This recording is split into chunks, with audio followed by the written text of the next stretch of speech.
Hey folks, want to tell you about this new line that Seaguar introduced this year. It's been on the market for a couple years, but it's been over in Japan. They just brought it over to the United States this year, and I absolutely love it. It's called PEX8. This is by far the thinnest diameter braid I have ever used. This is still an 8-strand braided line with such a thin diameter. It's unbelievable. I'm using an 18-pound test today, and it feels like 2-pound. You know, the advantages to this thin diameter is if it's windy out, I'm not catching much wind, I get less bow in the line. High pressure situations where the fish are, taking on a lot of fishing pressure, a thinner diameter line, less visible, of course.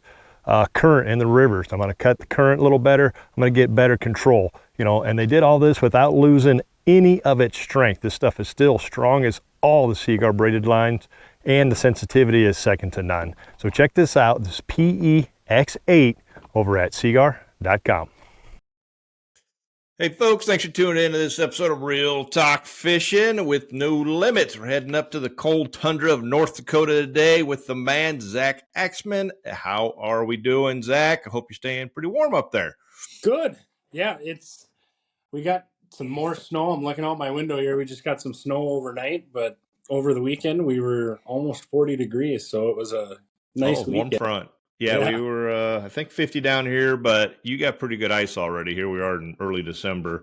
And I think since Thanksgiving, which is it's a good time. Keep me open water till Thanksgiving, then we can start making ice after that. I know we got guys on the river down here yet, but not for long. I know they're breaking ice, but I think you got ATVs and stuff out on the ice there already, right? On some of the back bays and stuff like that, guys are starting to venture out and, seen a couple snow bears out and about. Ooh. But still for my sake, it's still a little early. I usually don't get too excited till after the first of the year. Yep, makes two of us. So I like to fish the river, and it's usually not even going until then. Of course, if you can get on it now, you're going to catch them. But yeah, give me 8+ inches, not this 3 to 4 and first guy out on the ice type thing. Yeah, I did that one time with a good buddy of mine. We caught a limit of walleyes out of the boat, and 5 days later we were on the ice and caught a limit of perch. And I said, I did it once. I don't have to do that again. Nope. Well, you are on one of the best places in the whole upper Midwest to go ice fishing, Devil's Lake. Right. What do you think it's going to look like up there this winter and summer and just in general? I mean, I think it'll be just how it has been the last few years. The perch numbers are great. You just got to, biggest thing with perch fishing is you got to be willing to move, because those perch don't stay in one spot too often. They're meandering and looking for, either the mayfly larvae out in the mud flats, or they're chasing the minnows up in the shallow bays and stuff like that.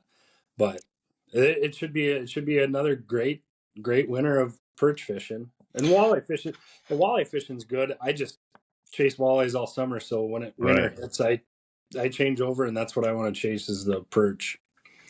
Yeah, and they are a delicacy to say the least. So correct. It's I think we're going to get some good perch fishing on the river down here this winter as well, because they showed up. I mean, it's not typical to catch a lot of perch down in Yankton, but we got a lot of perch this year. They're all in that 10 to 13. We've seen some 14 inchers come out, so they're good. They're just those perfect eater size perch, and when you do find them, there's a lot of them. But exactly, you're not going to just sit in one spot and pound a lot of them. You better keep moving. Right. Yep. Yeah. You pull a couple out of the school, and the schools disperse, and you either got to give them time to come back, or you just chase them down. I've noticed in the open water, it's like I'll be on some catfish or some drum or whatever. But as soon as I get one perch, I'm like, all right, now I'm going to get a bunch, because now they just showed up. But then it's 1, 2, 3, 4, and that's it. Yep. They're not dumb. They disperse, and that I would say is the general rule of thumb. I mean, there's been some days where it didn't matter what you put down there. They were just going. The school was fired up and feeding, and it was as fast as you could get your bait down. So there's a good handful of guys up there. I know Perch Patrol is probably the biggest outfitter up there. Springle helps out with. So no shortage of getting on the ice, right? No problem finding it. A lot of lodging. I've never been up there ice fishing. I barely get a chance to go up there open water fishing, but I mean, it's one of my favorite lakes. I love it when I do. So What? Yeah, no, there's definitely not a shortage of, like you said, lodging and guides and everything else. The biggest thing I always say is if you can go with a guide your first couple times up here, Mhm. you'll learn it's worth the knowledge just to know kind of the lake area and all of that. Because if you look at Devil's Lake on a map, it can be pretty intimidating how big it actually is. And if you can break it down into certain, like 3 or 4 spots and just pick, I'm going to learn Main Lake, I'm going to learn, Pelican, that sort of Right. stuff. Otherwise, you're just going to be chasing your tail. It fishes massive because there's so many spots within a spot. East Bay, Right. Pelican Bay, Yep. because there's a million rock piles or Yep. tractors or barns or Roads. trees, roads.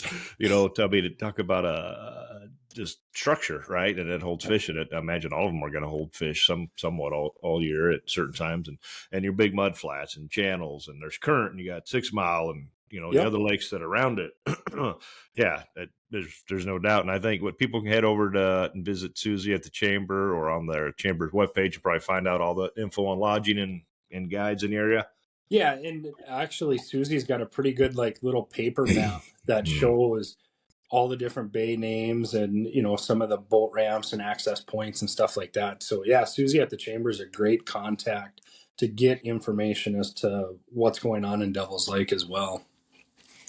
Yeah, she's always on top of it. And I'm sure there's different access points for the ice and ones that are, better and more popular. And, Yep. But And for the most part, they do a pretty good job of keeping the boat ramps open as far as for ice access and stuff like that. they're not putting roads out there, none of that stuff like the Woods are. That's No, all on their no, own. it's definitely not. I think Woodland does some. I don't know if East Bay is going to do it. They've been doing some in the past just to get on. All right. But as far as like full blown roads on the ice, like Lake of the Woods, no. Yeah, that's nuts. I mean, that's the only place I'm driving my truck. And I was telling somebody the other day at the Shields Ice Fest, I'm like, I've gotten lost in the middle of the night coming back. I had to turn my graph on. They'd be like, everything is, you don't even know you're on the ice when you just pull off the parking lot, and all of a sudden you're a half a mile out and you're like, oh, we're on the lake, Right. Now you're in the middle of the lake. You're 10 miles out. And you're like, it's 3 feet thick or whatever the case is. And there's shacks and trucks everywhere. And the roads are 100 feet wide, but at night there's no moon. Right. You can get lost real easy. It's not like there's street lights and lit up stop signs all over the place on the corners. It's like, all right. And most like if you go to JR's Access up at Red, they're on napkins, right? You stop in, the guy draws a little map on a napkin. Here you go. Go past the 2 55-gallon barrels, take a right, go 8 miles that way, and then your shack sitting out there. It's if you've never done it, folks, just come prepared and put that graph in your truck if you're driving on the ice, and turn your Lake Master chip on or whatever you're using, because when you're coming in the dark, it's easy to get lost. Yep. And it's a safety thing too. I mean, we use ours all the time to mark, pressure ridges and stuff like that. So you don't get coming out in the dark. You don't end up in one of those. Yeah. There's just no such thing as safe ice. Right. Right. Early night, late ice, I don't care. It's ice. I fish the river. The water is moving underneath you. It's raising. It lifts that up and down. The edges are open. It just seen somebody try to drive on some ice in Wisconsin the other day. Their car went through that. It looks like they were on their way back in. So, I mean, they made it out, but right. Like, come on, people. Yeah. I know. I saw that one too. And I also saw somebody dropped a ice house through on the river up by Williston here last weekend too. Yep. Saw that as well. It's a little early. I get it. You're anxious, folks. Just slow your roll. It's holiday season. Get your shopping done. Go to the Ice Fest things that are going on. I think St. Paul just wrapped up. I was at the Shields this weekend for a bit. I'm sure there's more going. And if not, just hold it. I think we got a couple more. We got a little bit more warm weather coming this week, and then a pretty good cool down. But like I said, come after Christmas, January to March, you can usually hit it pretty hard. But there's plenty of pheasants to shoot, and hold you over till there's safe ice. Yeah, it's still a little bit of hunting season. So I got a new auger there today. I haven't even taken it out of the box.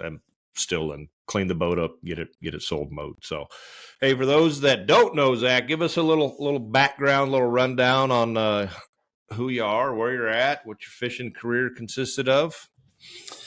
I grew up in Rugby, North Dakota, still live here. An insurance agent here. Started fishing tournaments with my dad, I don't know, back in the I'd say 2012, somewhere in there. Fished the MWC with him and then jumped over to the NWT in 2018. Fished there, fished head to head. Last year I kind of took a little bit of a year off, but still fished as many tournaments as I could. I didn't fish the NWT. I fished the AIM and some couple of casino circuits around here.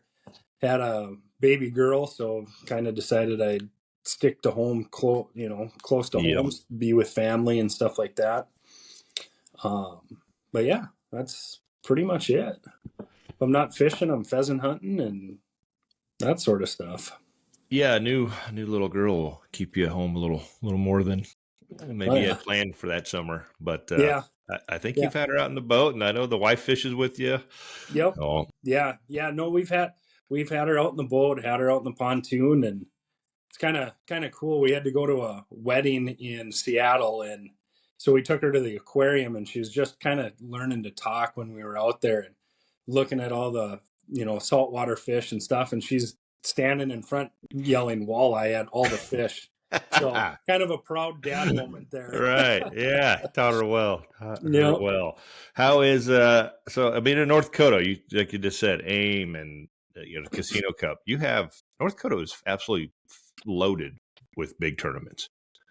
Yeah, it's for the economic impact for North Dakota, it's huge for us to get these tournaments to come in. Some of the, like Devil's Lake and Garrison, they rely on this fishing to bring, the communities, bring outside income into the communities and stuff like that. So it's always good. We don't have a shortage of fishing out here by any means. And I always, when I go do my seminars, I always talk, everybody asks, where's your favorite place to fish and this and that, because you travel the country. And I can honestly I tell them all the time, I go, you guys don't realize how good we actually have it here until you're told you got to go other places, or you're forced to go to these other places. And I'm not saying that, there isn't good fishing everywhere else, but it's literally in our backyard and it's as good as anywhere I've been. It's my two favorite places. Secaucus is number one, Devil's Lake's number two, and then Missouri River, which Secaucus is. You got good fishing. You got a lot of fish. You got big fish. You got multi-species. Devils isn't full of. You're not catching a lot of junk fish. There's a lot of nice white bass in there, but I don't hate that. There's and the Secaucus, and it's just 15-inch minimums with 5 fish for the most part. Right. And then you got your little tiny other ponds that are all around that are actually loaded. And I believe we even still have some zander up there in a place. Yeah, so Spiritwood Lake down by Jamestown has zander still in it. You get people to catch them every once in a while down there. Yeah. Bismarck in the spring. I mean, I was really looking forward to NWT going there because it was a kind of a place I've always wanted to go. And when it's on the schedule, you're like, all right, I'm forced to go, right? Right. Cool. Yep. I was looking forward to it. The more I talked to Hydra, the more I was not looking forward to it with understanding the boat ramp situations and things like that. I'm like, I didn't. Make sure you work yourself upstream so when you hit that sandbar, you can use it to push it off. And I'm well-versed in sandbars, and that same thing I tell everybody. I'm like, well, make sure you're always going upstream, when you're making your trail. But it sounded like we would have to launch south and go through the stump field that not even the locals want to go through. And right.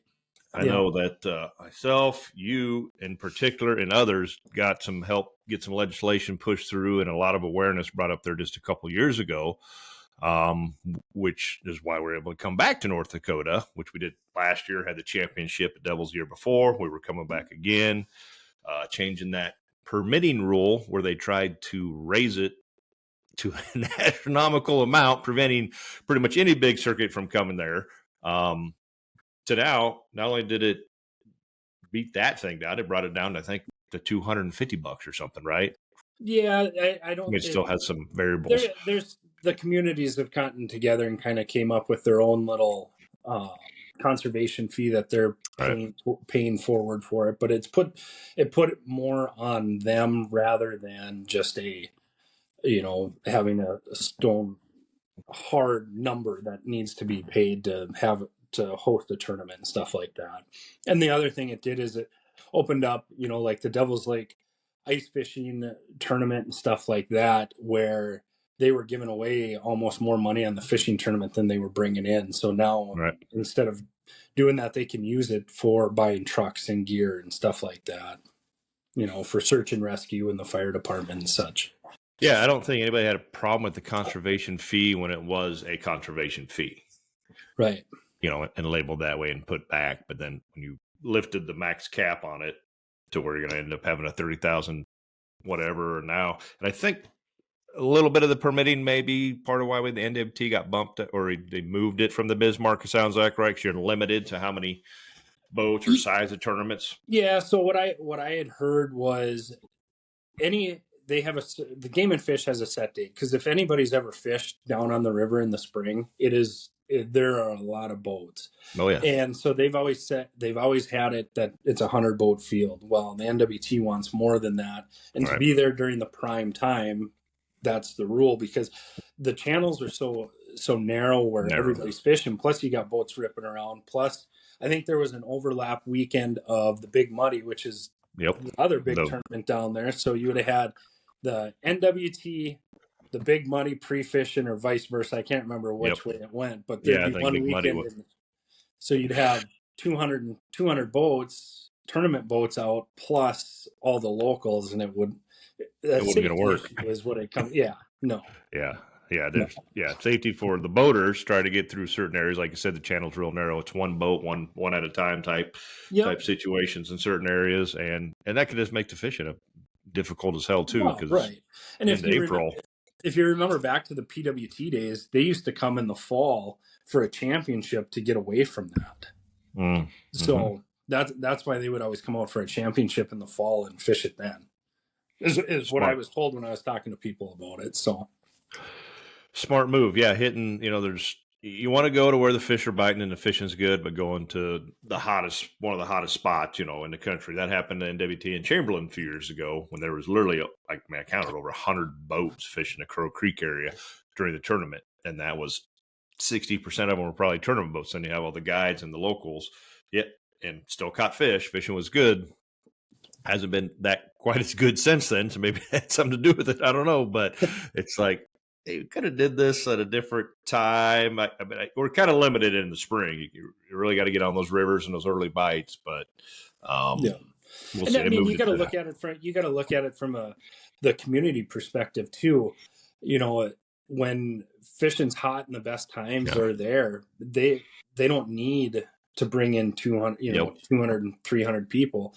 They want to do it kind of right at the tail end where their tourism kind of drops. So they're bringing all these people in, because at the same time, traveling when you're on the best lake at the hottest time, trying to find lodging is almost impossible. Yep. So. Yep. Yeah. Sometimes those gas rates are up and lodging's difficult and you're crowded. I mean, the boat ramps are all packed. And once again, you put a lot of pressure on those fish. It can affect, everything. But that's just tournament fishing. I'm okay with going to a place I've never been. Fishing's tough, and there's nobody around.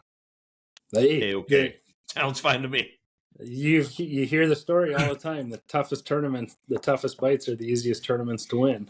Yep.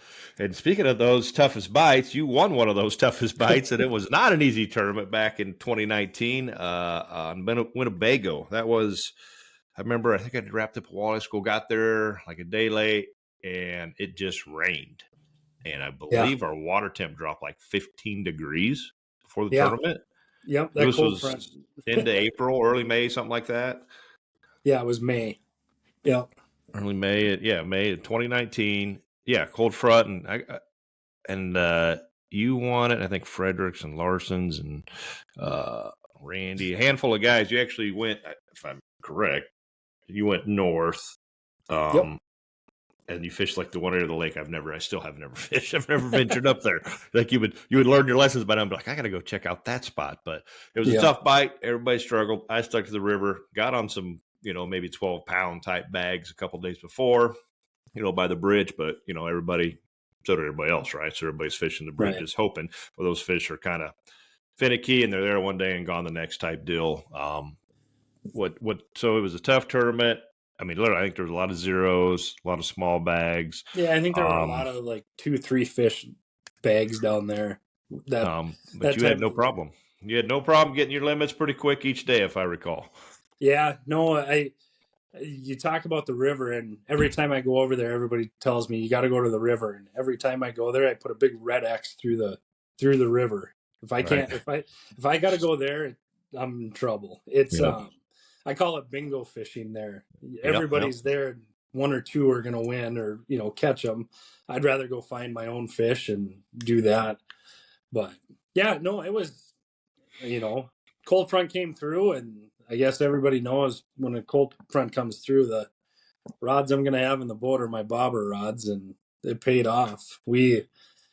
I started up in the upper lakes and kind of worked my way to the main lake, and one morning I was just rock pile hopping with bobbers and got on one bite, and it was one of those deals where I didn't know what I had because I only caught 2 fish off of there. But the first fish I caught, I boat flipped in and it hit the bottom of the boat, and it literally puked out probably 50 leeches from the back of my live well all the way to the front. And you're like, okay, well, we know the leech. I know what they're eating. Right?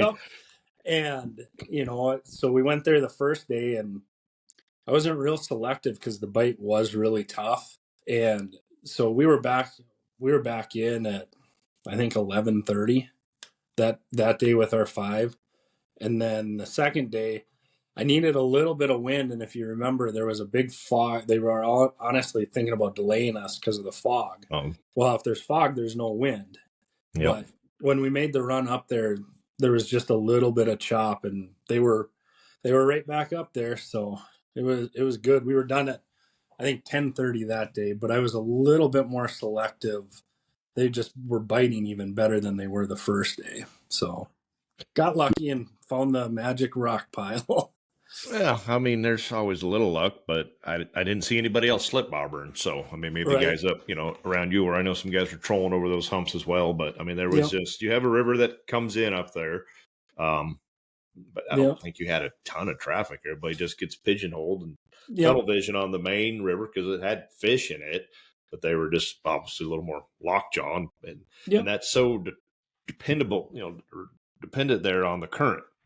And if there is or wasn't, and it's always early springs, those fish are migrating through, moving in and out. I mean, that lake is typically, people have gone to the same spots every year, and tournaments have been won doing the same thing in years. But I think that year was the first time anybody had really kind of have done that up there. So that was it's definitely, when you're doing that, it's small little details of it. Like during practice that year, I caught him on a small jig. During the tournament, I never caught one on a jig. It was all on plain hooks. They wouldn't touch a jig, stuff like that. And then the last time we were there, it was just we were on a reef that there's probably 30 of the tournament boats there, but there was a current seam that was going through that a lot of the guys were missing. And that's where we caught them all, was right on the current seam where it was coming across there. A lot of guys would be trolling it or going through it, but if I could tell where it was just based off of the way my bobbers would move. One side of the boat, the bobbers would go straight away from the boat, and the other one, they'd go straight behind the boat because we were right on the current seam. So I don't know how many times people have been bobber fishing and been like, why in the hell won't this? Why is it doing that? Why is it doing that? The current should be going that way, and the bobber's moving the other way. It's like, those are the things to pay attention to. Throw it this way or that way a little bit. If it's not moving, okay, you found it. And it's a great way to find it. But that's what practice is for. My cousins and I won an AYA tournament on Devil's Lake where the wind was blowing probably 10 out of the north, and our bobbers were going against the waves because the current was so strong going back into them. And it was funny because we caught fish there pre-fishing, and we never caught them until our bobbers actually stopped. They quit moving where the current kind of left, and all of a sudden those fish showed up, and we caught, I want to say it was 26 pounds in probably 35, 40 minutes tops. I mean, it was just, as soon as it did that, it was game on, and then they were done. The current switched and went back, and it was, what ended up happening there was a south wind for so many days blowing into a bay that the water pushed in there and it was dumping out. And then once it stabilized, they moved in. And a lot of people forget about that. Even like you said, on Devil's Lake, there's current. It's just not a true river system, but there's always current. I mean, go to a bridge and you can see the current. Yeah, it's big time current coming through some of those bridges. Yeah.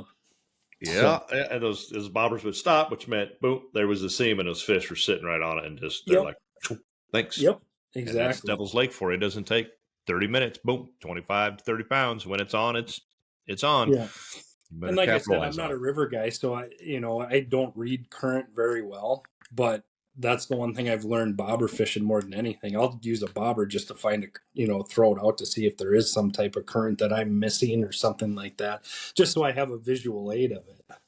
Well, I've never been a bobber guy. I always just thought, you just think of bobbers as a kid, right, and stuff. But then finally at Devil's Lake years ago, we just needed a break from catching fish. I'm like, let's just put it in spot lock and eat some lunch, and threw a couple of bobbers on, threw them out the back. We could barely eat lunch because we were catching so many fish on I think it was 6 Mile on the road or what have you. I'm like, hey, this is kind of fun. Yeah. Now there's like 2 bobbers always tied up in the boat. Yeah. And it's funny because when I was younger, just before I started tournament fishing and stuff like that, I hated bobbers. I'd much rather go cast shorelines and catch them, casting or pitching and stuff like that. And then you can only do that so long where you get sick of not cashing checks and everybody else is bobber fishing. That you're like, all right, I need to learn how to do this. Well, it's a great. And Hoyer said that with his live scope, and other guys are doing it, and me as well. As we're pull up to a spot, toss that bobber out, lay it on the boat, and then just start scoping right and casting and pitching around, or are you able to find that one you can't get it to go? Well, I'm going to drop that bobber and leech and just let it sit in its head, and entice it. It may take a little bit, but there's nothing. Presenting live bait natural as possible is tough to beat.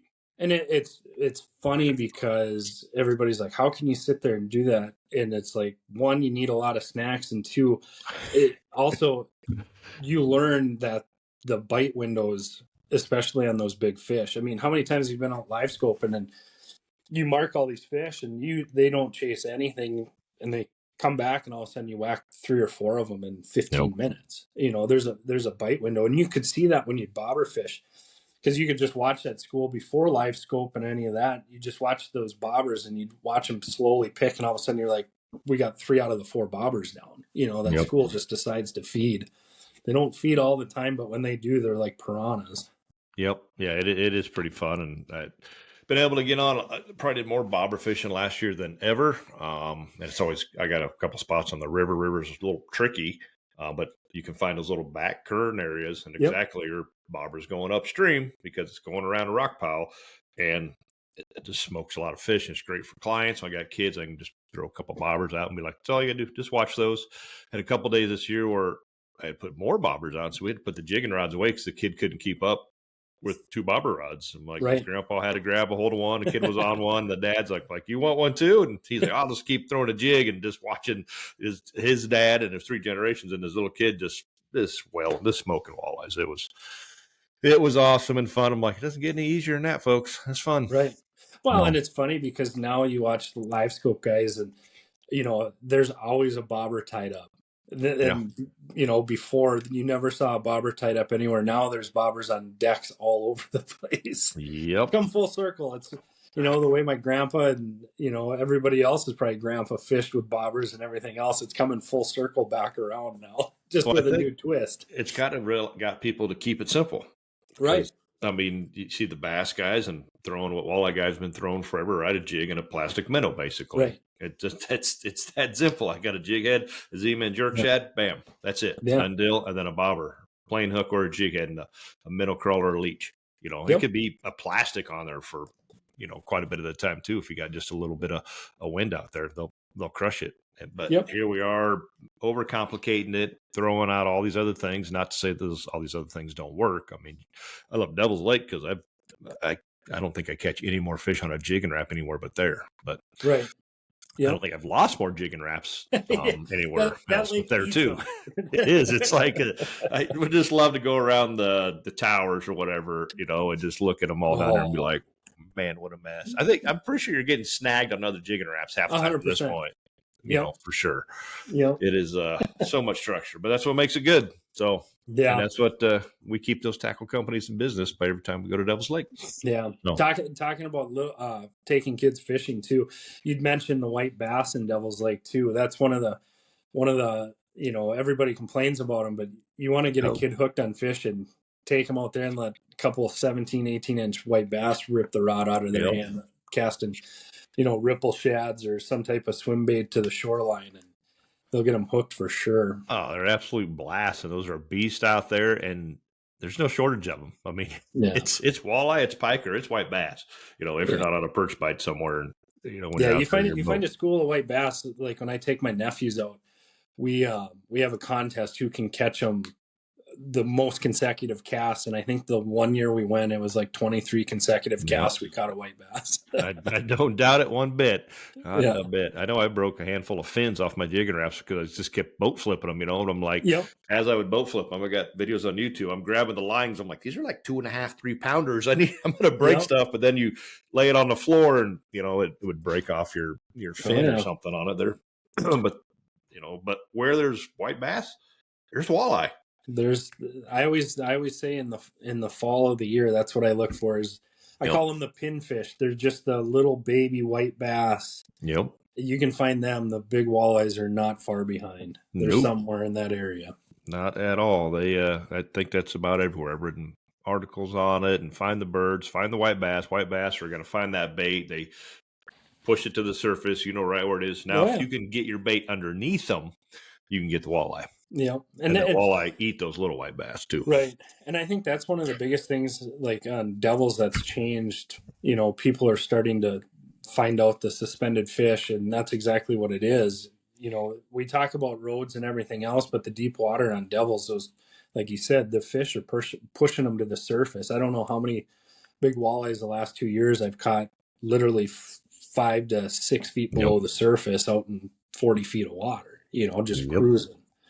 They're up there, and before it goes back to the old saying, you don't want to always fish the bottom because the eyes are on the top of the head. Well, that takes it to a whole new level. That's Lake Erie stuff. Yeah, and you're not graphing them because the cone's too small, or you're spooking them. Side image or live scoping. And what's funny is that's how I figured it out, was live scoping. One day when it was flat calm, there was probably a foot of algae on top of the water, and you're going through, and hadn't been catching much, and big mark like 5 feet below the surface, and I'm like, it's a pike. I haven't caught anything all day. I'll flip to it. Bites instantly, and it's a 27.5-inch walleye. Go down the shoreline a little bit more, find another one. I'm like, been missing this for how many years? Yep. Well, and you do get some pretty good algae on there later, in the year, and they're probably sitting right underneath that because it's keeping it shaded. And well, and they're cruising, chasing the minnows that's in the algae is what my guess is. But crazy, Yeah, that lake is special by all means. Let's get to some other stuff here. You are the co-chair. They set up a little different now with the NPAA. Is that you and Gilman are both co-chairs, or? I VP or co-chair or whatever you want to. I mean, used to be president. We made Nye the president. Now it's chairman of the board, co-chair type thing.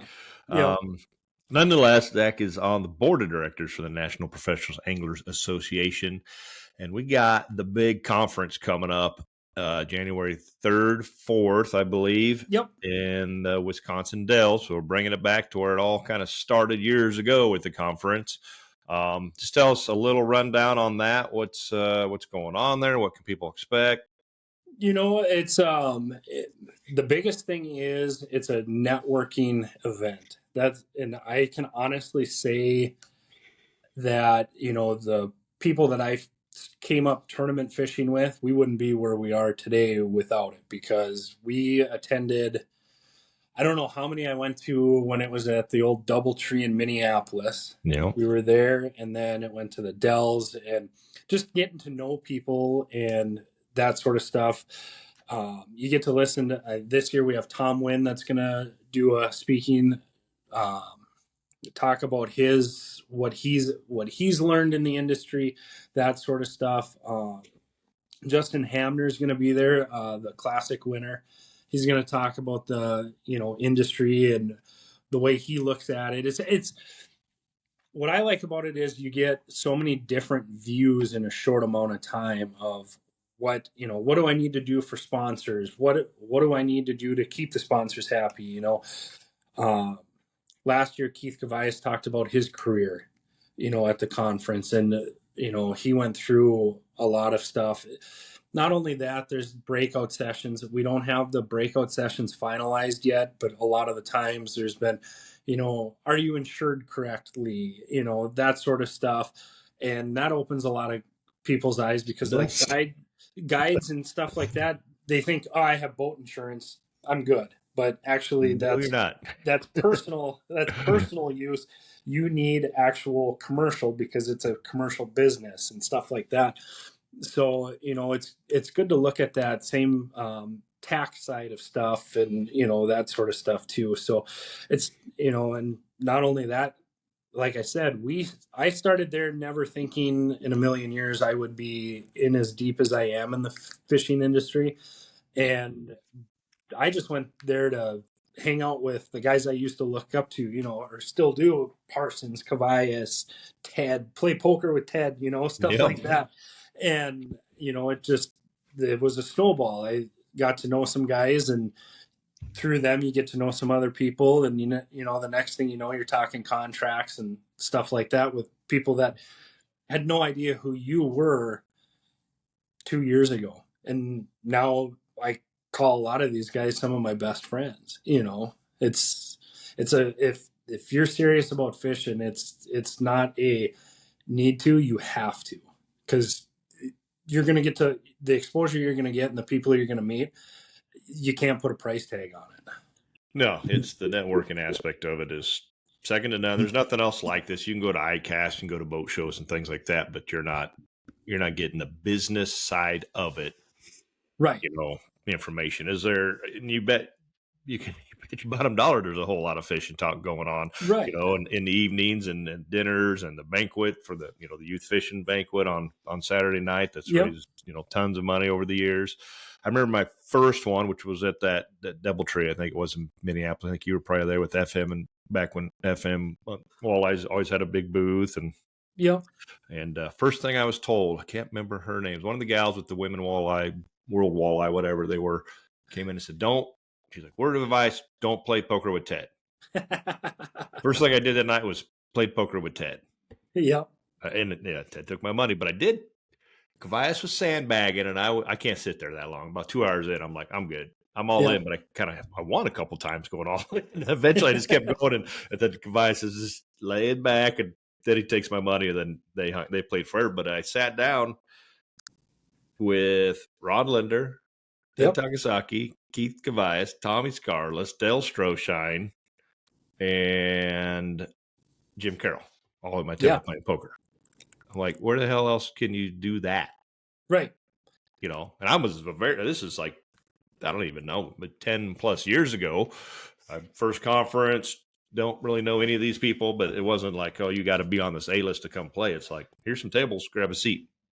Right. No, exactly. And that's the nice thing, because like you said, when like you brought up ICAST and boat shows and stuff like that, it's more though, you're already seeing the final product. It's work. You're selling stuff here. You're seeing the backside of that before you even get there. They're teaching you, this is the way you handle yourself. This is what, so you hear stories about that around the poker table, but then you also had, Yamaha, Mercury, all those guys sitting there, and they're doing a panel, and they're like, this is what we want to see from our pro staff. It'd be no different than me going to a conference for insurance. it's a business, and that's what they're teaching you to do, is how to run it like a business and give you ideas and marketing strategies and stuff like that. And you get to sit around a poker table and pick the brains of those guys. I mean, there's a world of information there that they're talking freely about, and learn. I always look at this: you get to learn from your own mistakes, but you also get to learn from others people's successes and their mistakes, so you don't make the same ones. And there, you can't put a price on that. No, I mean, so my first conference, Bill McGannon and I went. So Bill is the owner, founder of Walleye Nation Creations, and I met Tom Newstrom. Was outside of the gal that told me not to play poker with Ted. Tom Newstrom was the next person I met, and Tom kind of just right away said, "Here, I'm going to put you underneath my wing," and just told ins and outs, sponsorship. I mean, just didn't have to do any of it. Didn't even have to really ask too many questions. He just knew, you've never been here. You're green. He could tell within 5 minutes. You guys don't know what the hell you're doing or you're talking about. And as a guide, and okay, you guide, we're just kind of kicking some things off, and then he just laid it all out there, introduced the other people, and just, I was like, you can't, there's no books on this stuff. I mean, there's Kendall and some of those guys wrote, and I have the book and it's great, but if there is a book, it's old, and this stuff changes rapidly nowadays because there's so much marketing is 80% of the the business, more or less.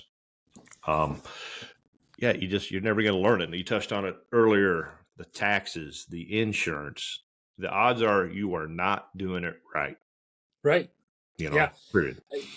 You'd be amazed at how many guides I've talked to just in my background in the insurance, and they're like, "Well, I have auto insurance." Yeah, but is it commercial? Are you transporting your clients to and from the lake in your vehicle?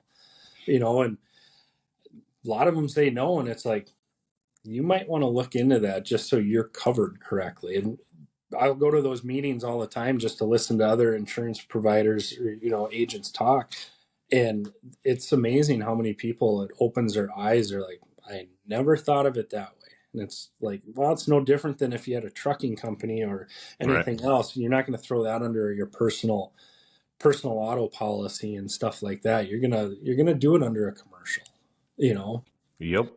And I think a lot of people overlook that and think, it's my weekend job or whatever, and they overlook it, when in all aspects, I mean, it is a full-blown business and it needs to be treated as such. Yeah, you are, especially if you're ice fishing, you're taking people out, you're liable for these people who are paying you to provide a service, regardless if you're a moonlighter and I only do a few a year. It's like, it only takes one time, right? And you're not, I almost guarantee you, most people aren't insured properly. I've changed mine a couple of times. The kickoff party there every night is provided by Bob Llewell and Worldwide Marine, who insure a ton of us. Unfortunately, they can't do stuff in South Dakota because every state's different. It's made changes, so I've had to move my policies elsewhere. But also had to change them to be much bigger and to have the general liabilities outside of the guide. I mean, it's, and people are like, well, insurance is, everybody hates it until you need it. Right. And you can't get it once you need it. You already have to have it. So I can't go buy life insurance once I'm dead. It doesn't work that way. Right. Yep. It's just, this is how it works. It's a risk factor. You're paying, whatever the case. And if, hopefully you never have to make any claims, but you're going to be damn glad you had the right coverage if you ever have to. So, yeah, no, exactly. And conferences like this, that's where you're going to learn it. Cause now all of a sudden I know we sat in a meeting last year and there was 20 or 30 of us in front. The insurance agent guy that we bring in was talking about it, and people are asking, and you'd see a handful of the other guys go, I've never thought of it that way, and same with the tax side, stuff like that. And that's the biggest thing, is it opens eyes, because just because you didn't think of it, a lot of people are like, that's a good question. I would have never thought to ask that. Yeah, tax law sucks. You guys sent out a reminder. So membership benefit is the newsletter, and all these things come out. Well, email came out the other day with a BOI reminder in it. If you have a business, if you're an LLC, registered even with your state, you got to sign this. I don't even remember what the hell that stands for. Business something identification. Basically says, I'm a corporation, I'm in business. Yeah. But it's a a fraud act or something that was passed. Yeah. And like, we were in our office, I have another agent that works with me, and we were talking about it, and he looked into it even more. It's not even just LLC. If you're just a small business owner, you need to register with the state and stuff like that. So, I mean, we used it there too, because now we're filling out the paperwork to do it for our business, and so there's a lot of benefit because we do send and it back to like legislation. We follow legislation. Our members will send us stuff.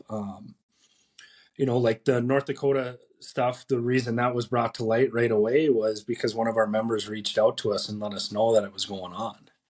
Otherwise that would have flown under the radar. And then we were able to get anglers on board, communities on board, and get it changed.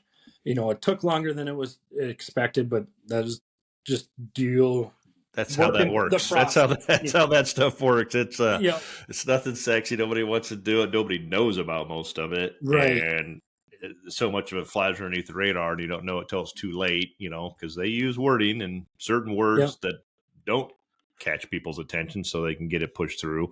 Because nobody wants conflict or have to actually put effort and work into it. But in our case, it got pushed through during COVID when there was no in-person stuff and nobody dug into it and read into it.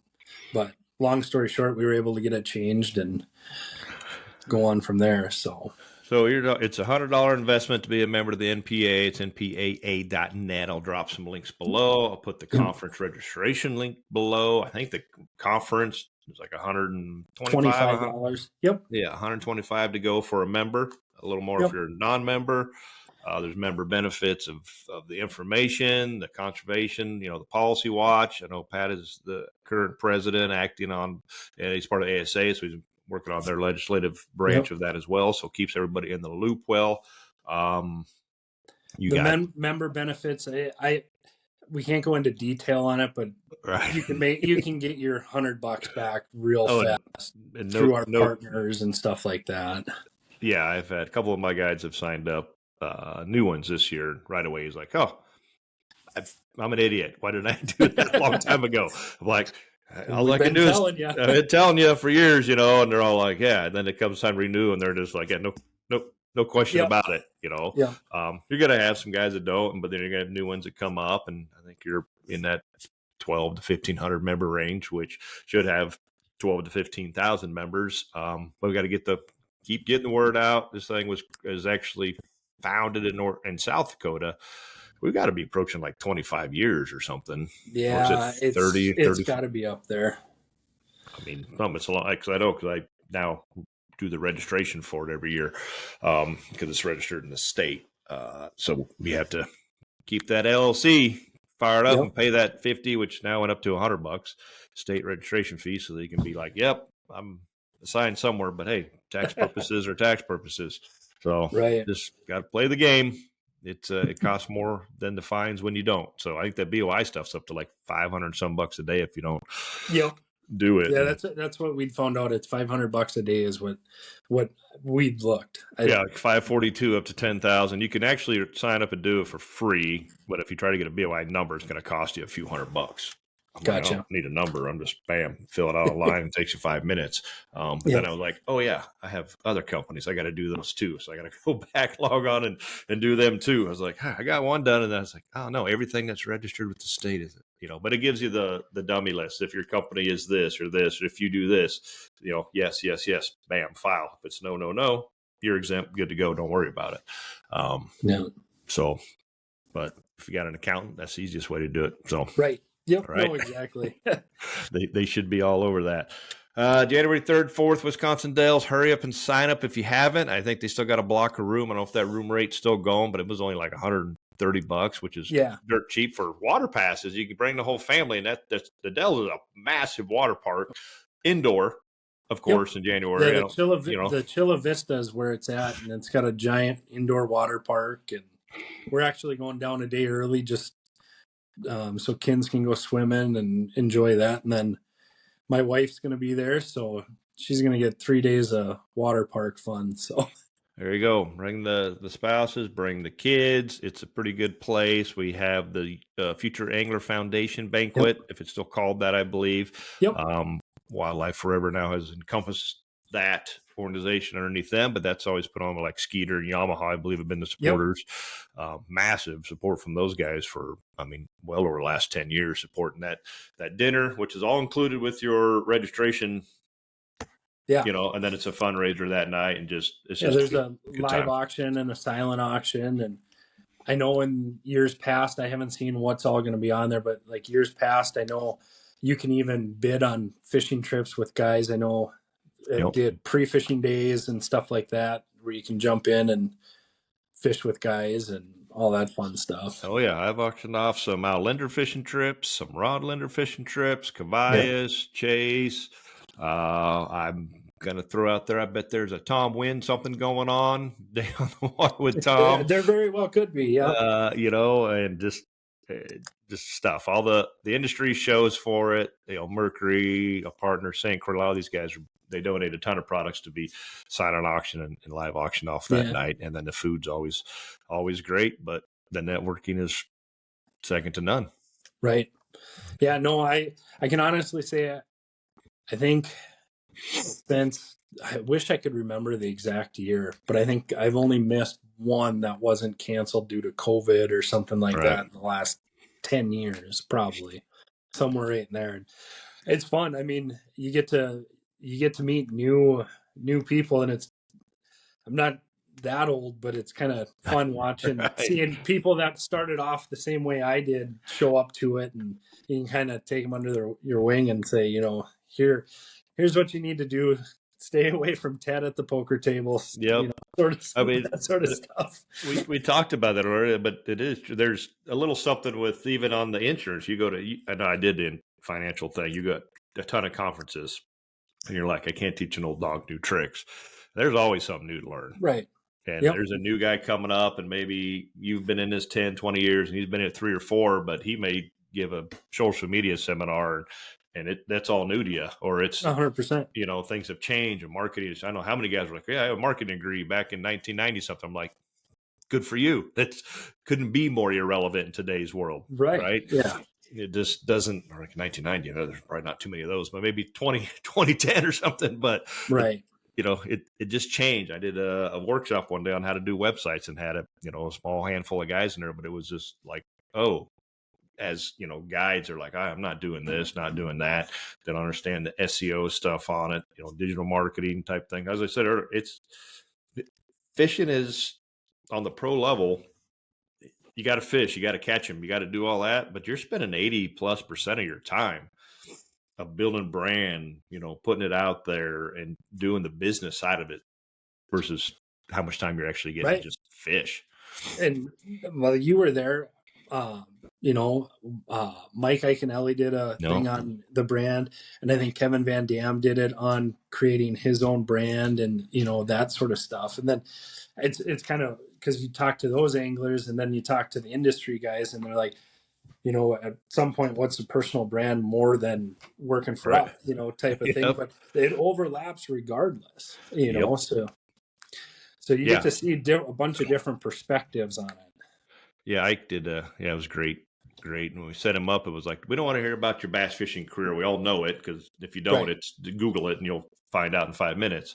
And it's illustrious. But Mike Iaconelli, otherwise known as Ike's the brand, but Mike is business, all business, professionals, the top level, and has several companies and things. He's running employees, a handful of people, and they're all successful. Right. And then it's like back to how KVD or Kevin Van Dam came about. And he's talking about one of the publicists or doing a thing started calling him KVD. And that's how it started, you know. And he's like, because Kevin Van Dam was too long to say, so they just started, you know. It's too long. KVD. Yeah, I'm sure Iaconelli's like, nobody can spell this. Nobody knows how to say my name. Iko Quinali, you know, and whatever. So it's like, let's Ike. We'll just go with Ike, you know. It's just the way and he even manages some of the other guys, pro anglers that are top level guys, helps them. So like, you know, Ish and others, and John Cruz and what have you, all work underneath his umbrella as well. Yeah, it's awesome, people. If you haven't gone, check it out. Be a member. If you can't go to the conference, join. Start getting the member benefits. Get in the loop. Grow up and be a big pro like Zach. You know, which has helped you and I both immensely in our journey to this level. You know, wherever it may be, it's It's just get in the ear of those other people that have been around a long time. And I'm sure if I'm there and Zach's going to be there, Yep. don't be shy. Come up and ask whatever it is you want to ask. And that's honestly, that's the one thing I've taken away from these conferences is you just got to you approach these guys, whether, it's after a weigh-in or at a boat show. I mean, everybody's down to earth and going to talk to you. Yeah. That's the biggest thing is everybody, I don't want to bug them unless they're talking or selling a boat or something like that. It ain't going to matter. They'll talk to you and give you the time of the day. Yep. If you got your business cards, have them, but don't try to close the deals there, just like other places. Just get to know them. Let them get to know you. Introduce yourself. You're talking to CMOs. You're the decision makers. It's kind of like ICAST. People, they want to go to booth and beg for this stuff, and that's really not looked well upon. Right. But boy, there's a whole hell of a lot of after hours when you can go meet these people and just get to know them. Whether it's over a drink or dinner or whatever it may be, you just get to know them. And then if the companies you're already working with, you're going to get to know them better. And then this opens up more opportunities, and then you need to learn what is it they're looking for and how can I help them? And there's just no better way than sitting with those decision makers. Because sometimes the person you might be dealing with is kind of on the outside, looking in and they have, this is what they know. And that's what they're telling you. But you talk to the people 2 or 3 levels above them, and you can, I don't know, you're like me and you're just a big picture. I want to know this level so that you can deliver more and overachieve. That's what they're going to learn from people like you and I and others there is just come ask, man. Under promise and over deliver. Right. Yeah, there you go. It's pretty simple. There's a reason these are sayings, right? And slangs and what have you. So, all right. Once again, folks, I'll put those links down below and hope to see you all there. I think it's limited to like 250 people, usually pretty close to that, sold out. Yeah. Usually the Dells usually fills up. Pretty centralized location for the Minnesota, Dakotas, and then the East guys coming out, right there. Just hope we got good weather, and it looks as of now, everything's looking pretty good. We don't have any snow down here anyway, and you got a little bit up there, but we're upper Midwest. We're good to go with driving on a little bit of that stuff. Yep. We are very, very used to it. And bring your ice fishing gear and hit some places on the way home. There you go. I know that that might be the plan coming back through Minnesota. So we'll hit them spots. So, all right, Zach, we'll let you get back to it. I know you're a very busy man. You got some policies, hopefully to write, not claims to put out, but just new business coming in. Yep. And wrapping up all that year and stuff can be pretty busy on the insurance finance side of things for a guy like yourself. So any closing words for these guys? You got a nugget or any points, tips? We probably already dropped them on them, but if you got anything? I guess the only tip I can honestly say is just like I said about the bobbers, pay attention to the fine little details. That's honestly one thing I learned sitting around the poker table, listening to guys like Keith and Ted talk, and it was all real little minute details that made a big difference on a lot of stuff. It can go from catching a few to catching a lot, or from getting 5th to 1st, or cashing a check to not cashing a check. Right. Which is could be a long ways in between sometimes. So we all like checks. So all right, Zach, appreciate your time, buddy. We will hopefully see you soon, and thank all you for tuning in to this episode of Real Talk Fishing with No Limits. So stay safe, and we'll see you on the ice.